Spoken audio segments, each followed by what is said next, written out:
Kemenangan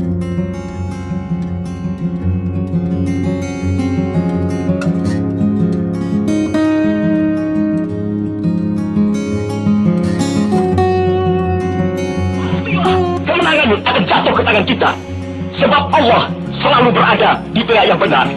Percayalah saudara-saudara, Tuhan akan melindungi kita sekalian. Allahu Akbar, Allahu Akbar, Allahu Akbar. Bismillahirrahmanirrahim. Assalamualaikum warahmatullahi wabarakatuh. Jumpa lagi di channel Kafma Corp, channel keluarga pilihan kita semua. Kaulah pahlawanku tercinta, berkorban harta, tenaga dan jiwa.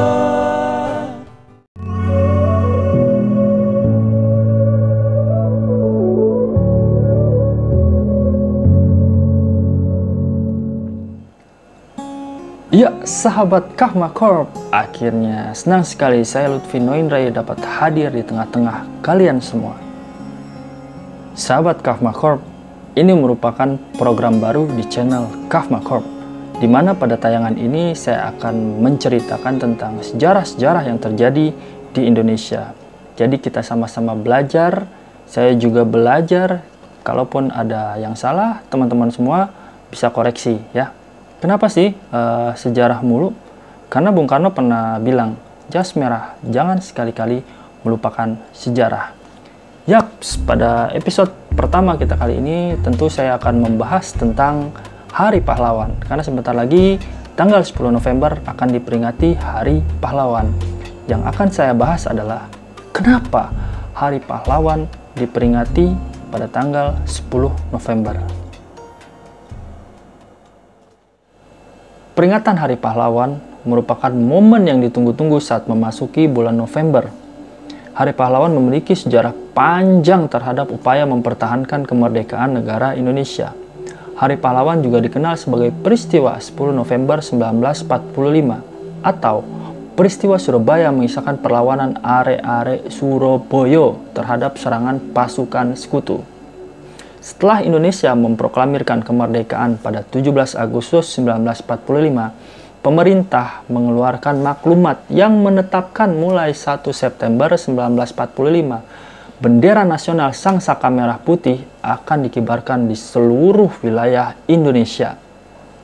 Tentu saja, gerakan pengibaran bendera tersebut disambut baik oleh rakyat Indonesia dan meluas ke seluruh daerah, salah satunya adalah Surabaya.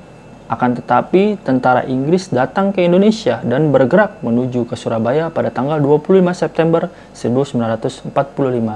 Padahal, bangsa Indonesia sudah memproklamirkan kemerdekaan Indonesia, namun Inggris dan Belanda belum mengakui kemerdekaan Indonesia.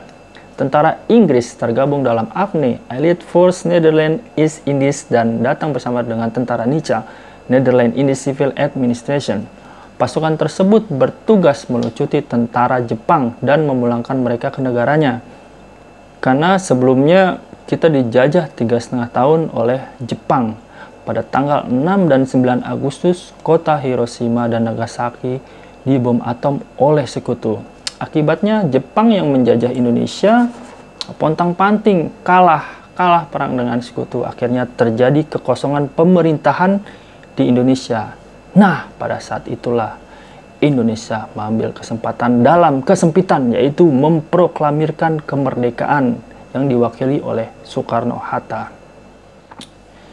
Inggris dan Belanda datang ke Surabaya. Mereka tidak mengakui kemerdekaan negara Indonesia dan mereka mengibarkan kembali bendera Belanda di Surabaya. Tentu saja, hal ini memicu kemarahan warga Surabaya dan sekitarnya karena merasa Belanda tak mengakui kemerdekaan Indonesia dan melecehkan bendera merah putih dengan mengibarkan kembali bendera Belanda di Indonesia. Kemarahan tersebut berlanjut dengan insiden perobekan bendera merah putih biru di atas Hotel Yamato pada 19 September 1945. Nah, hal yang sangat heroik dan kita kenang sampai saat ini adalah pemuda yang naik ke Hotel Yamato dan kemudian menurunkan bendera merah, putih, biru, lalu merobek warna birunya saja, hanya yang tertinggal merah putih dan berkibar di atas Hotel Yamato pada 19 September 1945. Great! Pada 27 Oktober 1945, perwakilan Indonesia berunding dengan pihak Belanda dan berakhir meruncing karena Blokman mengeluarkan pistol dan terjadilah perkelahian dalam ruang perundingan tersebut. Perkelahian berlanjut hingga tewasnya Blokman akibat dicekik oleh Sidik. Kejadian tersebut menimbulkan kericuhan dan kemarahan pihak sekutu. Tepat pada tanggal 29 Oktober 1945, pihak Indonesia dan Inggris sepakat menandatangani gencatan senjata. Akan tetapi, pertempuran kembali pecah pada tanggal 30 Oktober 1945 dan menyebabkan tewasnya pimpinan tentara Inggris, Brigadir Jenderal Malabi, akibat tertembak hingga mobil yang ditumpanginya diledakkan oleh polisi Republik Indonesia.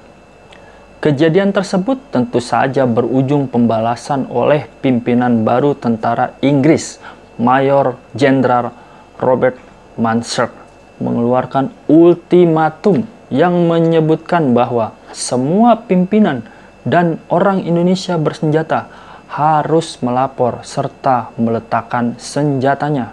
Tak hanya itu, mereka pun meminta orang Indonesia menyerahkan diri dengan mengangkat tangan di atas dengan batas ultimatum pada 10 November 1945, tepat pukul 6 waktu Indonesia Barat. Adanya ultimatum tersebut menimbulkan kemarahan masyarakat Indonesia, utamanya arek-arek Surabaya, hingga terjadi pertempuran antara rakyat dengan tentara sekutu. Akibat terjadinya pertempuran tersebut tercatat sebanyak 6.000 rakyat Indonesia gugur dalam pertempuran di Surabaya. Sebagai penghormatan atas jasa pahlawan dalam mempertahankan kemerdekaan Indonesia, pemerintah menetapkan peristiwa 10 November 1945 sebagai Hari Pahlawan melalui Kepres nomor 316 tahun 1959 pada 16 Desember 1959.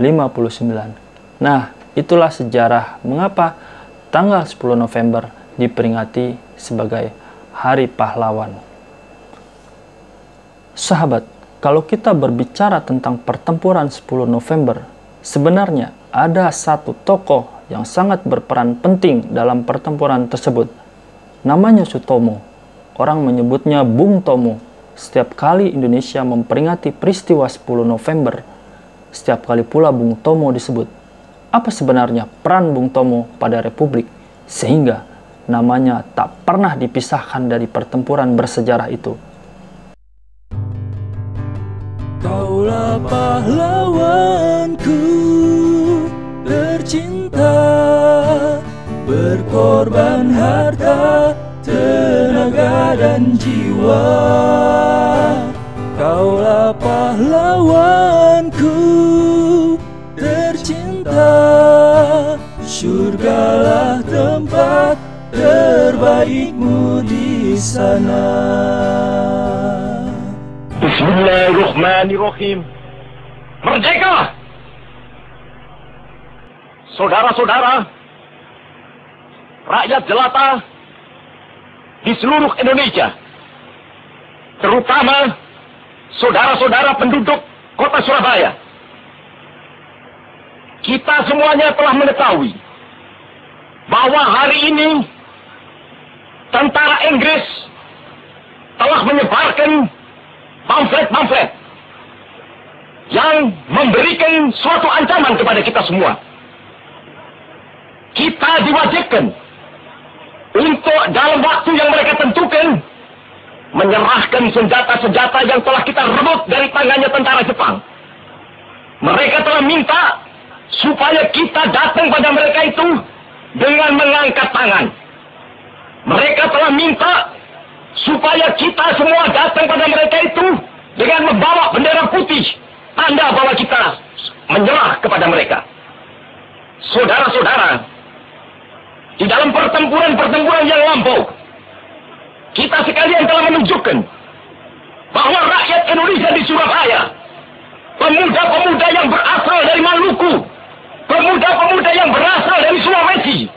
Pemuda-pemuda yang berasal dari Pulau Bali.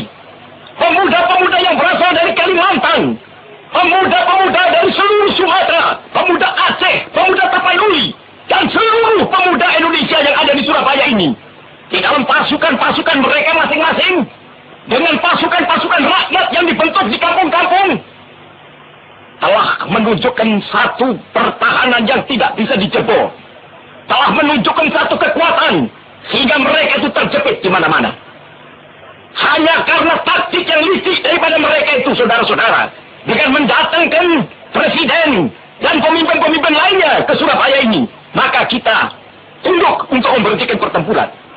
Tetapi pada masa itu, mereka telah memperkuat diri.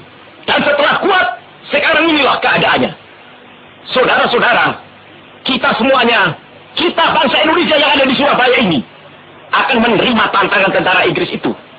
Dan kalau pimpinan tentara Inggris yang ada di Surabaya ingin mendengarkan jawaban rakyat Indonesia, ingin mendengarkan jawaban seluruh pemuda Indonesia yang ada di Surabaya ini, dengarkanlah ini, tentara Inggris. Ini jawaban kita. Ini jawaban rakyat Surabaya. Ini jawaban pemuda Indonesia kepada kau sekalian. Hei, tentara Inggris, kau mengendaki bahwa kita ini akan membawa bendera putih untuk takluk kepadamu. Kau menyuruh kita mengangkat tangan datang kepadamu. Kau menyuruh kita membawa senjata-senjata yang telah kita rampas dari tentara Jepang untuk diserahkan kepadamu. Tuntutan itu, walaupun kita tahu bahwa kau sekalian akan mengancam kita untuk menggempur kita dengan seluruh kekuatan yang ada. Tetapi inilah jawaban kita. Selama banteng-banteng Indonesia masih mempunyai darah merah yang dapat membuat setarik kain putih, merah dan putih, maka selama itu tidak akan kita mau menyerah kepada siapapun juga. Saudara-saudara rakyat Surabaya, siaplah, keadaan genting.